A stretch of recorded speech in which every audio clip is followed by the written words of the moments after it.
Zahalamare ngwa garela sojine wogu iwogu mayi Bazahalamare ngwa garela sojine wogu iwogu mayi Bazahalamare ngwa garela sojine wogu gane wogu mayi Zumevio le adakulu jakpo seveve kude mope manyu kpele bridge deka inele wope chipe fe gbegbleta eya webe suku denyawo agredenyawo kpele asichanyawo chi megbe le adakulu jakpo ke zumevio dode abloji be wa he wope veve sese dego afeto Albert agbedo ame nye dufia tefenola na adakulu jakpo fonu nami da akpebe gbemi va kpele kalakpa bridge gi epe bla tonvo ene eya nye ya voda de to o de moto avebado zakpo le efi zakpo je nya da ku do moto de ka e o le honu to me e gale Ghana be duko me ai ka o de mo ya fe bla etonvo ene son la ye ke mo ba de evo o de mo kwa mi an to mi wa si bridge pla ago de kalakpa bridge ya ji o de moto fie ba zakpo o de to kelepe ba to zakpo ire abutia o kata ne kalakpa fe to fo e o hiawo wa bridge re oji ke vere la agoti o mi ko wa coveti wa o ba de oda alebe afeto kemel e ba wo coveti o de emoji mi le mo po ba wa ba ajiramodo e wa wo bridge nto ke ji mi atola ne mi e ya tale nyedu si me le fi la e ya o de dadi ba wa wo bridge nto de eya ta mi anto mi wa mi anto to ke mi atemia ye ke mi wo de mi amekpaji bene jidudu vala wa zante fema awo bridge nto ka na ida nemi gaka bai efe ewo yi ke bai mela ona mi nya bo ko contract ne contractor re be wa ba wo mepo epo me va po esi ai nemi afa jidula over DC over MP over nya assemblyman over enya yo gro na mi ko nya bere jidudu la wage awele fe ya me epe do ko avai awele fe ya me do ko avai alwe le nya te fe ya me la mi aba sime gate ba le to mi ato ago abe mai de ka ato era bota to gbeme kaka ba brigi agbo abawo nyele nu ma wato 1986 ya o de mo bado bi fi 34 years betela mi an to ko galagbagba je le nya te fe me la epe me la eglomi abele ke mi an to mi le koi ne to dola afuno be vigigi zo agba de mi akọ ato eto nenye be va me be amere je dola de mi aba no de letigi alebe eti ato ale e ba gbenu ato sukuvio teacher o mega yere suko game dola le fi ne to nya dio kwa nya te pe nya la afire ke yime ga mi an to ha nya ba nududu nya ba nudo nya fa la mese o katala e chapoji mi le nu blani hikama mi poko ko bete doko enyi to fe evelo alo to yo ba ya wa moto nuke poli de o diba o ba wa ide zakpo o ba do ejomo goma eye o ba do epe do ba we sa mo titi na le gbeme ti mi amegbe to me le la fuma mo ba se eye gbegbe la o ba wa dangoji o jeji ha menye mele ko aben anu ikale mi agodo go fifi la ne gere to vie ke o yo ba apla to ja obumato fifi la nto mi le fi ha la obumato atu edidi na le gbegbe afoma atu kaka bwa itofo nyatewe eba glomi de bi obo fupepe kimi anto obo fupepe la mi du ebe gbere jidudu na se mi anko ba fupepe ke mi le tane nyebe wato ballot box akwa to bridge yaji akova mi aba dum be mi awa vote re mi du ebe ma ga wale peke ma yatale egbe ke mi le fia mi le didi be jidudu na se mi aba hania amere agbe wa no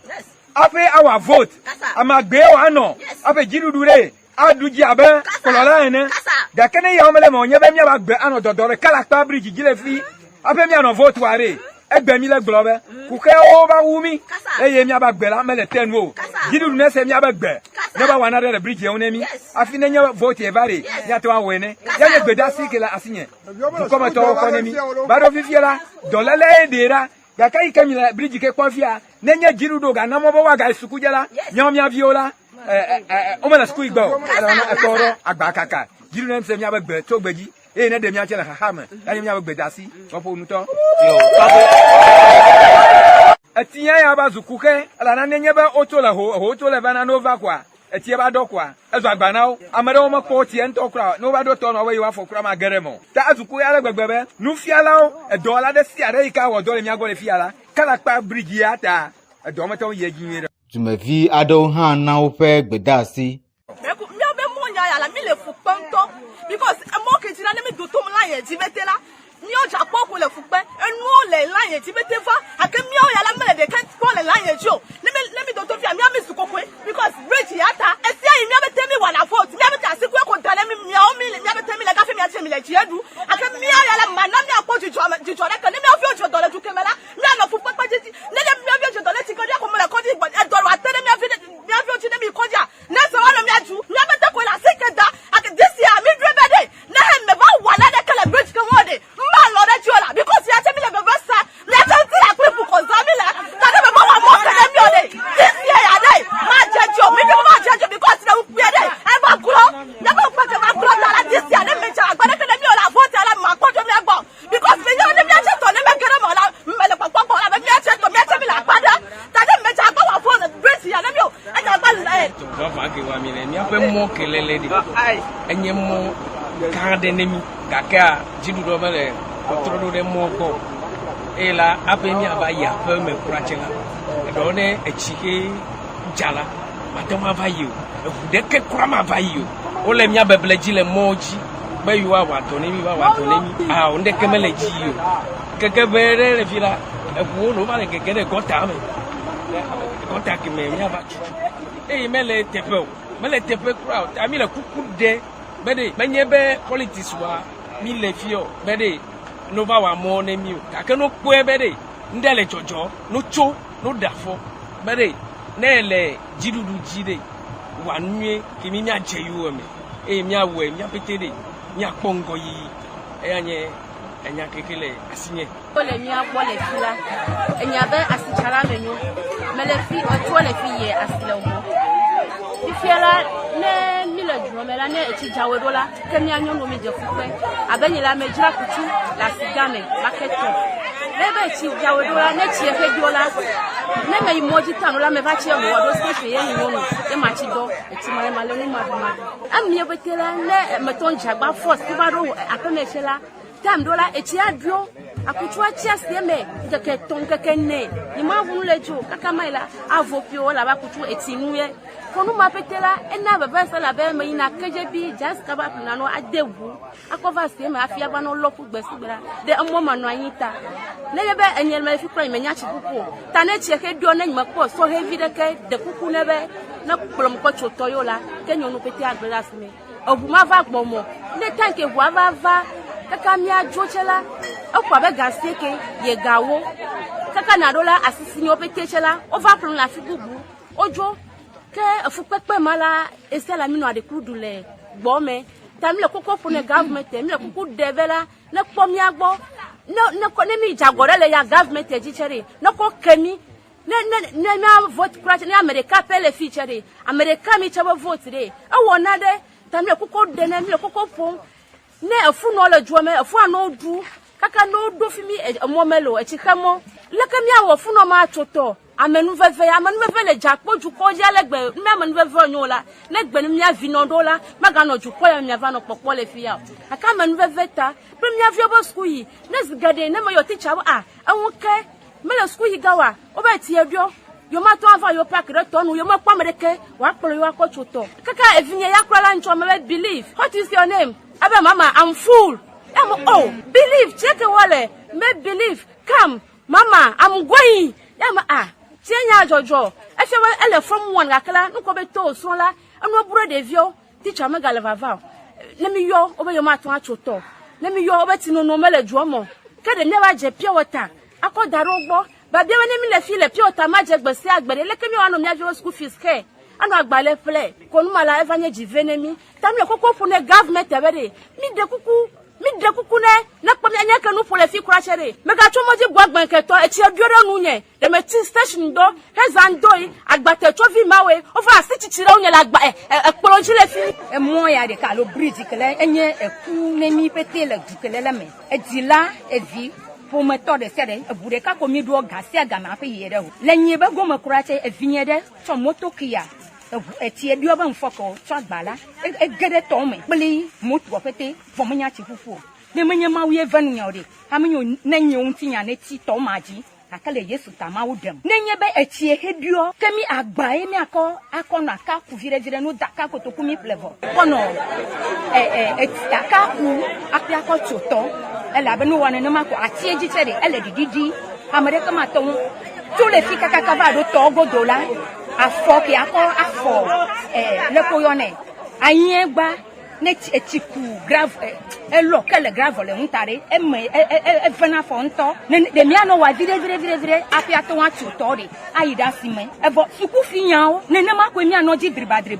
gadome e buodo ba kakare efuma gadome ti pare ya kurache e ba gaje to mo pon nya mere de o pere driver hunde amanyo gbamagbe ami e be do ro adrozre ka gbe magbe ti pa driver de kai akwino e ho ma pe o to be atotoji o funje e to me ku hi gare le mianza ta nko mo to mi le duome de esugbo abe mi anyonu asichalao gbesi agbegbe kule efuma ya jacho akpa to afemi adunu ta ne tie dua mere maduai ele ba megbeto de se de ne jagbagba garo mere mi amape ore efe mi afe kake ele be mi achoto afia yi avaji mi ababolo afia gbova ta mi le kuku de na government play ada kuku de mi le lo ene po mi abanu brani ne mi o te mi nye vie de ne do nku mi aji mi le fefefe Duopefia, Komi, Seshi, Amuganu Tome, Ghana, na Top Africa Radio, Hamburg, Germany.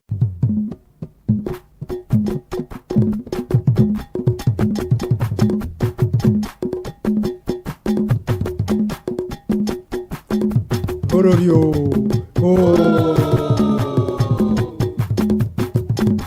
Ora moya so mumya la manya mutila mo so me miala bobo moya so me miala yese dongo yepero se kwenye nya ko kwenye nyende gari nyengi kusa pere nesia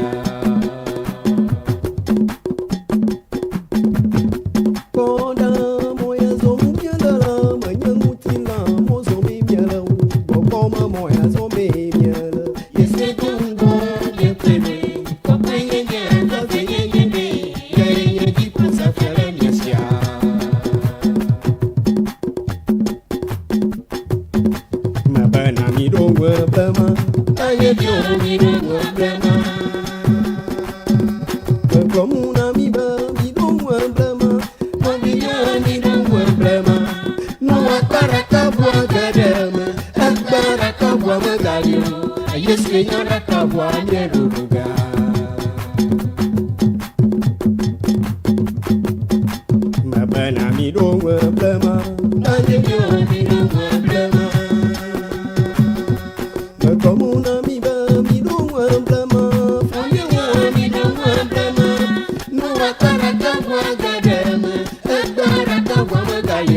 mumya la manya mutila mo so me miala bobo moya so me miala yese dongo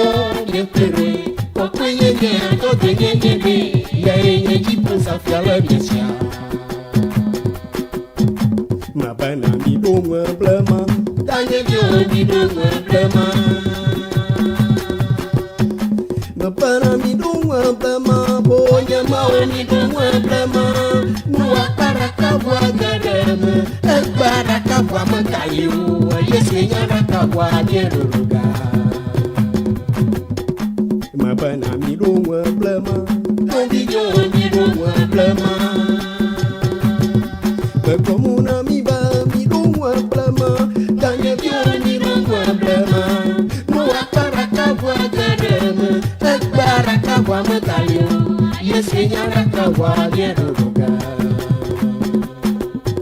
Yata moya zomu miela la manya mutila mo so me miela o kokoma moya zomu